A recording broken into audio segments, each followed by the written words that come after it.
Olá, boa noite. Muito bem-vindos ao TV Morfose de hoje, que apresenta o tema empreendedorismo no audiovisual. Se você quiser participar do nosso programa, é só postar no Twitter com a hashtag TV Morfoses. E a gente vai ver um trechinho do que você vai assistir aqui nesse programa. Vamos ver?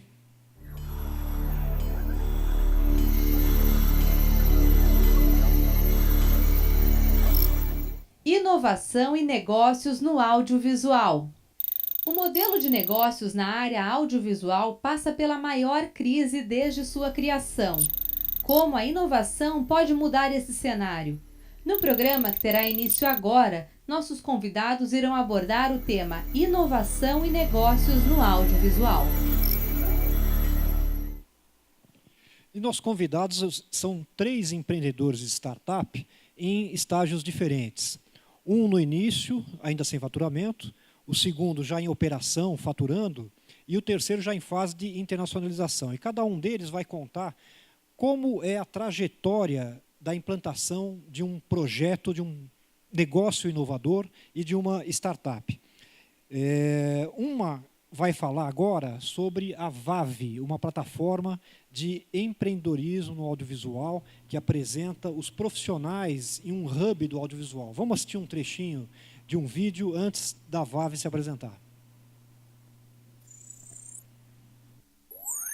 José Carlos Aronchi, jornalista e radialista, doutor em Ciências da Comunicação pela Universidade de São Paulo, consultor de tecnologia e inovação na economia criativa nos segmentos de negócio da cultura e mídia, gestor do Grupo de Trabalho de Mídia do Centro Nacional de Referência em Empreendedorismo, Tecnologia e Economia Criativa do SEBRAE, professor de RTVI na Unifacamp, São Paulo, e professor convidado da UFSCar no curso de especialização em produção de conteúdo audiovisual multiplataforma, pós-doutorando na UFSCar.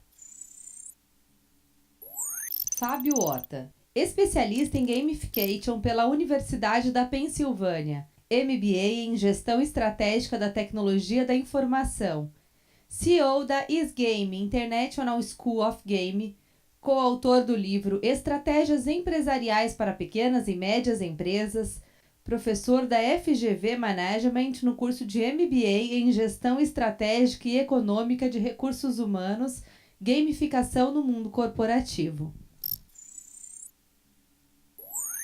Jade Press Goldfriend, formada no curso de Cinema pela FAAP, está há mais de 5 anos no mercado audiovisual.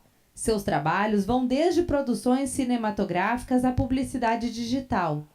Em 2016, firmou sociedade com Isadora Lemes, dando início à abertura de sua produtora e ao desenvolvimento da VAV Audiovisual. Cleiton Melo, jornalista e empreendedor, é cofundador do A Vida no Centro, startup que atua como um hub de inovação e cultura focado no centro de São Paulo. É colunista na área de negócios criativos no portal da Isto é Dinheiro. Faz parte da equipe de curadores do evento de inovação Festival PET e ministra aulas em cursos de extensão e pós-graduação de diferentes instituições de São Paulo. São 3 negócios inovadores e o interessante é que vocês vão ver as alternativas que se tem ao mercado de trabalho tradicional.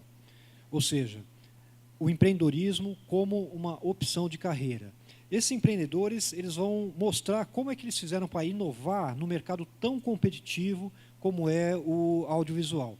E o primeiro deles é a VAV, que é uma plataforma que reúne todo o ecossistema do audiovisual.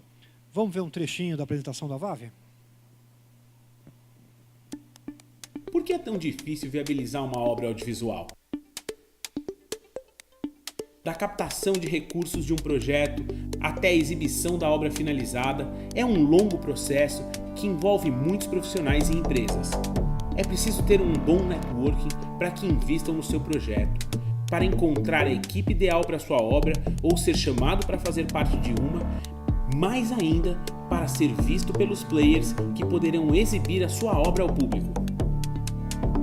Mas em um mercado ainda extremamente fechado, muitos projetos não saem nem do papel e muitos profissionais não conseguem nenhum mínimo de visibilidade para o seu trabalho.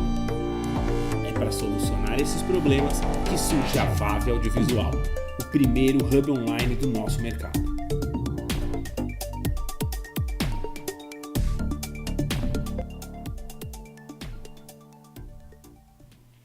Bom, vimos uma empresa que naturalmente provoca o interesse de muitos que estão aqui na plateia, que são estudantes, muitos profissionais também que estão aqui, e todo mundo que está envolvido no audiovisual que está envolvido, né?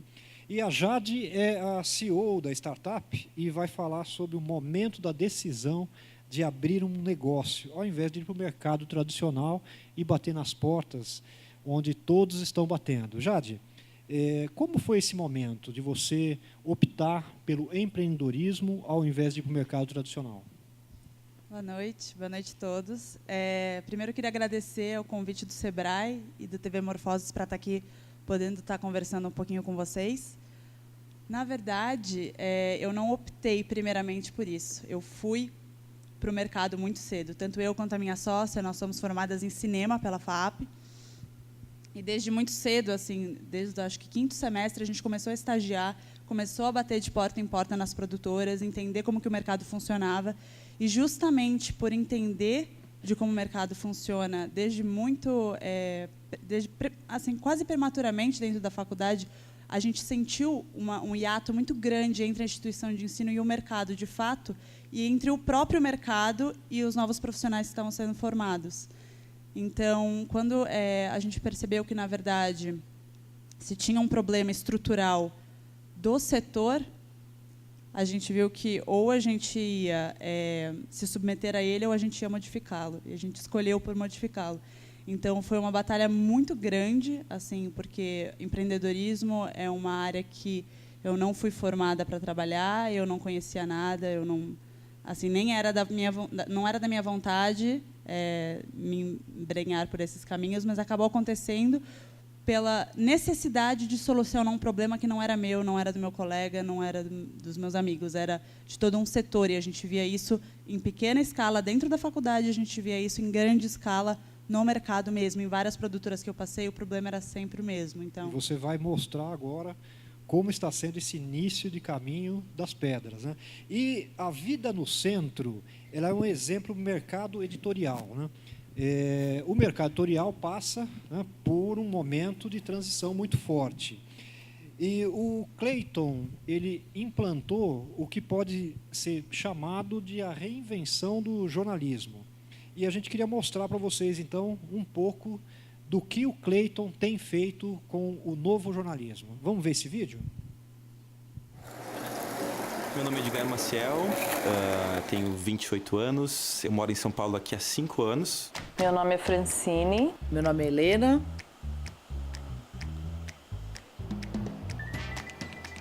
Há pouco tempo eu decidi comprar um apartamento e o lugar que eu escolhi foi o Aroche, porque é perto de tudo que eu gosto de fazer aqui na cidade. O que eu acho legal aqui da região é que a gente tem culinária do mundo inteiro. Tem restaurante francês, restaurante italiano, 2 quadras daqui tem restaurante africano, peruano, libanês. Os lugares que eu mais gosto de frequentar aqui no centro são o Teatro Municipal, a Galeria do Rock, a Biblioteca Mário de Andrade e o Mercado das Flores no Arouche.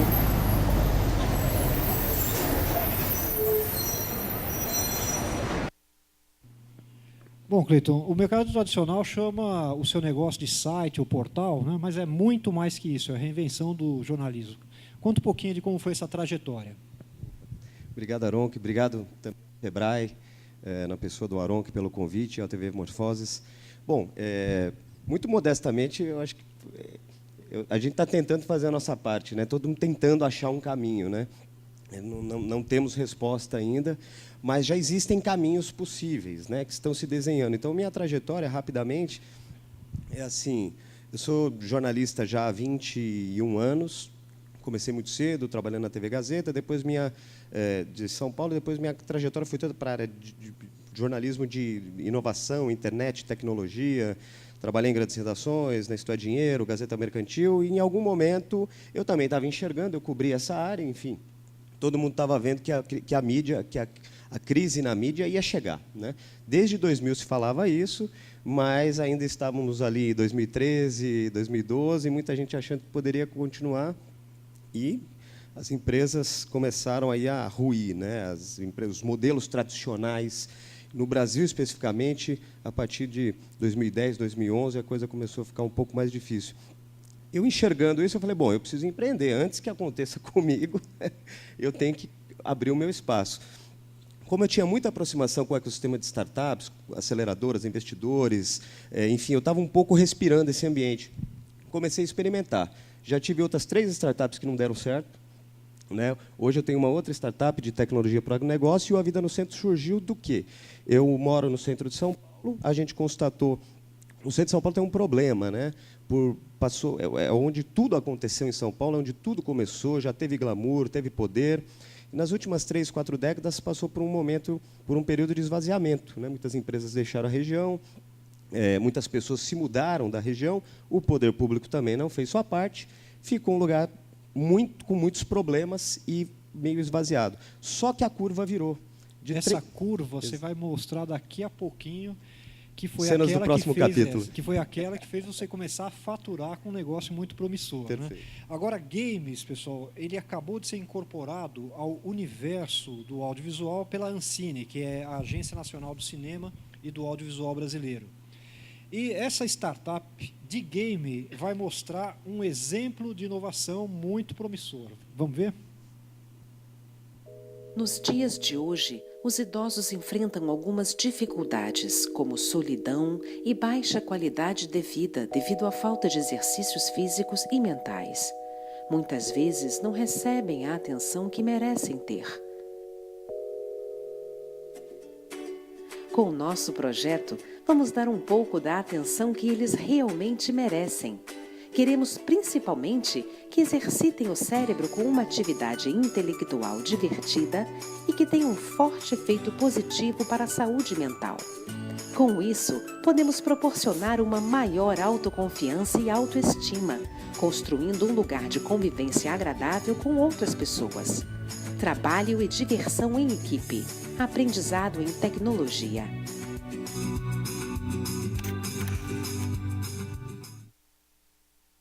Bom, Fábio, certamente quando a gente falou em games, né, todo mundo estava pensando num game desenvolvedor tradicional de games, né? E você não, você optou por uma inovação. Conta como é que foi essa trajetória de optar, ao invés do mercado tradicional de games, ir para um mercado de nicho. Bom, boa noite a todos, agradeço o convite do Sebrae, da TV Morfoses. Nós começamos no tradicional mesmo. A SGame, esse vídeo faz 3 anos, nós começamos há 4 anos ensinando as crianças a desenvolver games. Só que eu queria algo diferente para as crianças, eu queria que não só eles aprendessem a desenvolver games, mas que eles trabalhassem o raciocínio lógico, planejamento, trabalho em equipe, para que a gente pudesse entrar com esse tipo de desenvolvimento dentro das escolas. O que eu percebi com isso foi que tudo isso que a gente vinha falando poderia ser utilizado para os idosos também. Então, nós começamos a trabalhar uma metodologia para tentar o benefício dos idosos. Quando nós vimos isso com os especialistas, nós começamos a fazer estudos para ver, e isso a gente vai falar ao longo do programa, como que a gente chegou para comprovar os benefícios dos idosos. E é muito legal quando a gente fala, porque todo mundo, quando a gente fala que nós somos uma escola de games, todo mundo fala assim, crianças. Não, nós ensinamos crianças, jovens e idosos. E a gente já tirou a palavra idosos dali, porque nós temos alunos a partir dos 50 anos. E os idosos nossos não são idosos. Tem pessoas com 80 anos que se sentem jovens, estão fazendo game, não só jogando, estão desenvolvendo games de uma forma divertida e trabalhando toda a parte de memória, concentração, planejamento e essa integração intergeracional com as crianças através de uma ferramenta que, teoricamente, seria só das crianças. Legal. Bom, vimos um pequeno mosaico e agora eles vão entrar nos detalhes dos seus negócios. Né? São 3 startups, as 3, cada uma num segmento do audiovisual diferente, e a Jade está atuando no mercado que está atrás dos grandes mercados audiovisuais, que é a produção de cinema, né? Jade, por que é tão difícil produzir um filme no Brasil? E como é que a sua empresa, né, o seu empreendimento, a sua startup, pretende colaborar para diminuir essa dificuldade? Eu acho que, para começar, é um resumo assim do que passou o vídeo que a gente viu agora há pouco. A gente tem um mercado ainda no Brasil, de audiovisual no geral, não só cinematográfico, que ele é muito arcaico. Então, eu até corro um risco quando eu falo essa palavra, porque soa agressiva, mas vários outros setores, a maioria dos setores do nosso país, estão à frente do que está se propondo em termos de tecnologia, em termos de inteligência de rede, em termos de conexão, que a tecnologia justamente pode nos proporcionar, mas o setor audiovisual ainda não abraçou essa realidade, ainda não olhou para ela, até porque hoje quem tem o poder de fazer as grandes produções e quem realmente tem o poder de viver de audiovisual de uma forma plena, não tem interesse de que isso aconteça porque eles estão confortáveis com essa situação. Só que o que acontece é que, a cada ano, a gente tem mais instituições de ensino ensinando audiovisual, a gente tem mais mão de obra qualificada sendo formada, a gente tem mais demanda, porque o mercado de empreendedores no Brasil também está sendo fomentado, também está crescendo o número de empresas, e todas as empresas hoje precisam de audiovisual, não dá mais para se falar em comércio sem uma produção de audiovisual recorrente, sem um planejamento de marketing e de comunicação em audiovisual, que hoje é o que a gente tem de mais eficaz. Só que a gente não tem controle sobre essa informação, a gente não tem controle sobre esse mecanismo de que a gente tanto depende. A gente, eu digo, tanto a gente como profissionais de audiovisual, empresas de audiovisual, quanto o cliente final. Então, na verdade, a VAV ela surge muito dentro dessa premissa de trazer o que de melhor a tecnologia e a inteligência de rede pode proporcionar para esse setor em prol da democratização da viabilização de obras audiovisuais. Então, a VAV, a plataforma VAV, hoje, ela é uma plataforma de conexão para a viabilização de obras. Não importa se é uma obra autoral, se é um longa-metragem, ou se é uma publicidade, se é um clipe, contanto que seja uma obra audiovisual, a proposta é que tudo que um profissional, uma empresa, precise para realizar uma obra audiovisual seja entrar nessa plataforma. Então, a gente constrói um ambiente digital extremamente inteligente, onde a gente convida todos os stakeholders desse mercado, de profissionais e estudantes do audiovisual, a distribuidores, exibidores, investidores, toda a cadeia desses stakeholders para dentro desse ambiente e deixa a tecnologia trabalhar um pouco para a gente. Então, é trazer quem precisa de quem tem, quem demanda de quem pode oferecer, e a própria inteligência dessa rede dá esses matches para que as negociações possam acontecer, para que as obras sejam realmente viabilizadas e que todo mundo tenha espaço dentro desse mercado. Então, é um pouco dessa ideia que a gente Legal. vai E, Cleiton, você faz uma produção de conteúdo para quem mora no centro de São Paulo, né? Isso é um mercado de nicho. O que você põe de conteúdo nessa plataforma que deixa mais atraente? E você acha que essa atuação no mercado de nicho é uma solução para a crise do jornalismo? Olha, Aron, que eu acho que é um dos caminhos, talvez o mais, que hoje a gente enxerga com maior probabilidade de dar certo e de vingar. Por quê? O jornalismo, principalmente quando a gente estava na faculdade, vinha e foi preparado, né, ao longo dos anos, a gente sempre pensava uma coisa muito de massa, né? Então, é para trabalhar num jornal, para trabalhar numa revista, ou numa TV, e a gente, salvo aqueles que foram já para os especializados... Sempre tradicional, né? Sempre tradicional. Quando a gente pensa agora nessa nova era, ambiente digital, o novo consumidor, os milênios, a geração Z, essas barreiras todas caem. E aí você precisa achar o seu nicho, você precisa achar a sua audiência, ou mais do que a audiência, a sua comunidade. Eu acho que essa é uma chave importante que hoje quem está no jornalismo, quem está na produção mesmo de audiovisual em geral, tem que começar a pensar. Tem uma diferença. Quando você fala em audiência, você está pensando muito mais em alguém que vai só consumir o seu produto de conteúdo, né? Quando se fala em esse conteúdo, como é que você trabalha ele multiplataforma, multiformatos, sendo um único CEO, um único empreendedor? Como é que você consegue arregimentar todas essas competências para colocar num veículo de comunicação? Aí é muito do que a Jade falou de trabalho em rede. Ou seja, você tem que se conectar realmente com aqueles parceiros estratégicos que vão poder te municiar naquilo que você não tem. Então, por exemplo, no A Vida no Centro somos 2 sócios, eu e a Denise Bacotina. Eu tenho um pouco mais esse lado de marketing digital, estratégias digitais e também relacionamento com o mercado, e faço conteúdo também. Ela já cuida muito mais do conteúdo, distribuição digital. Agora, nós temos que buscar os nossos parceiros-chave. Então, para o audiovisual, dependendo do projeto, eu tenho um parceiro super próximo meu, que eu desenvolvo, por exemplo, essas webséries.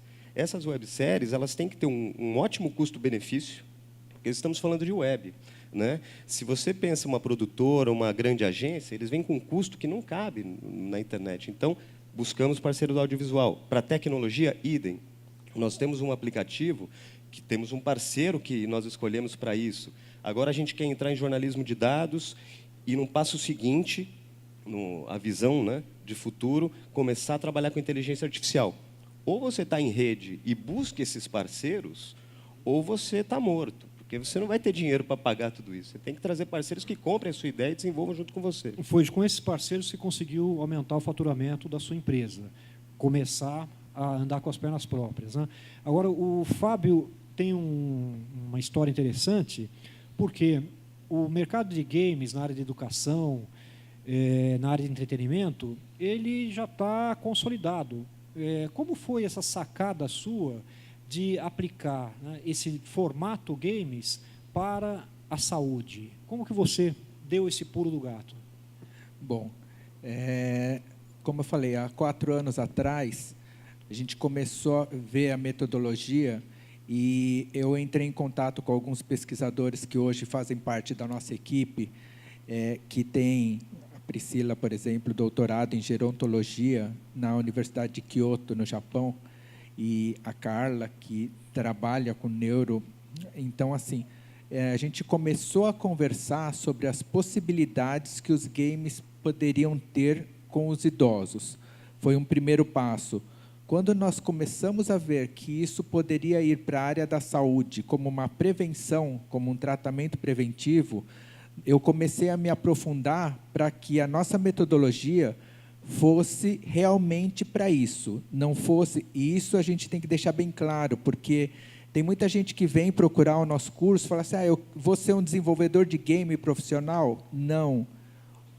O trabalho com os idosos pode até vir a ser um desenvolvedor profissional, mas não é esse o objetivo. O nosso objetivo é para ele fazer, como a gente colocou no vídeo, algo que melhore a concentração, a memória, a qualidade de vida, que ele se divirta, como um exercício físico. Você faz um exercício mental.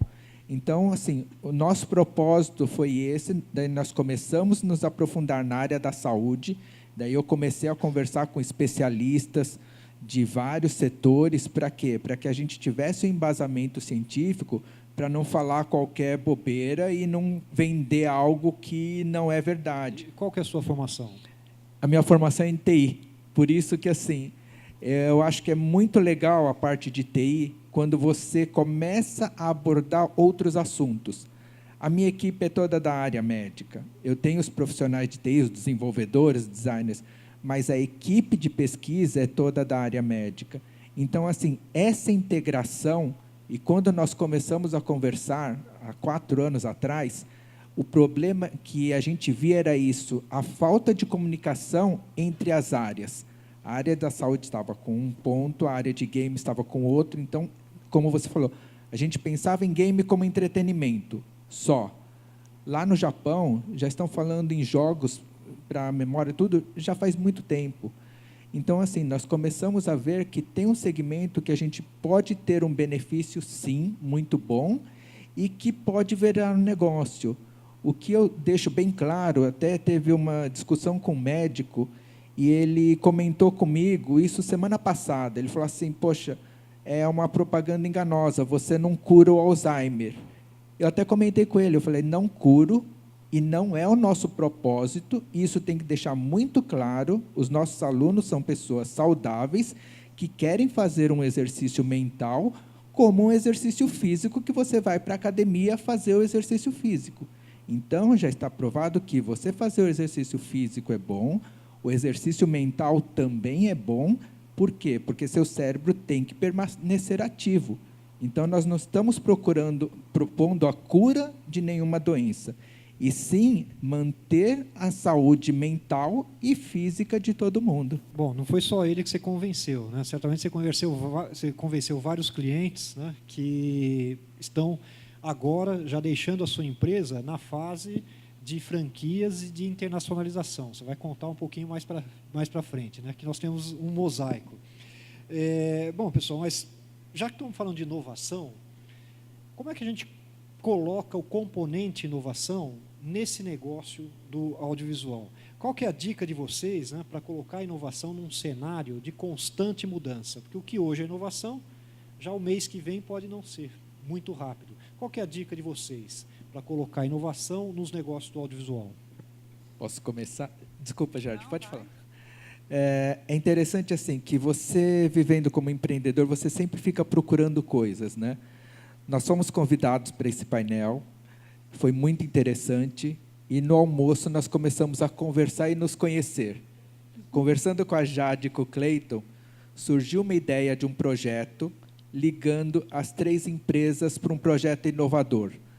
Eu acho que assim, a gente não pode falar, porque nós conversamos no almoço, mas foi algo, pensem assim, algo que pode ligar o audiovisual, o game com os idosos, o centro de São Paulo, pensar em algo inovador. O que pode sair? Daqui 2 meses, Arão, que pode cobrar, nós vamos lançar um projeto que nós discutimos aqui na hora do almoço.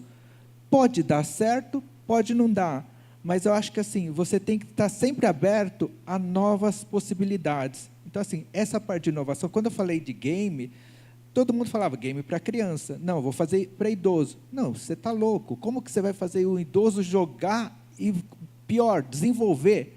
E nós fomos lá, colocamos a cara para bater e deu certo, graças a Deus. Mas eu acho que isso do empreendedor, de colocar a cara para bater, tentar fazer e tentar arriscar em algo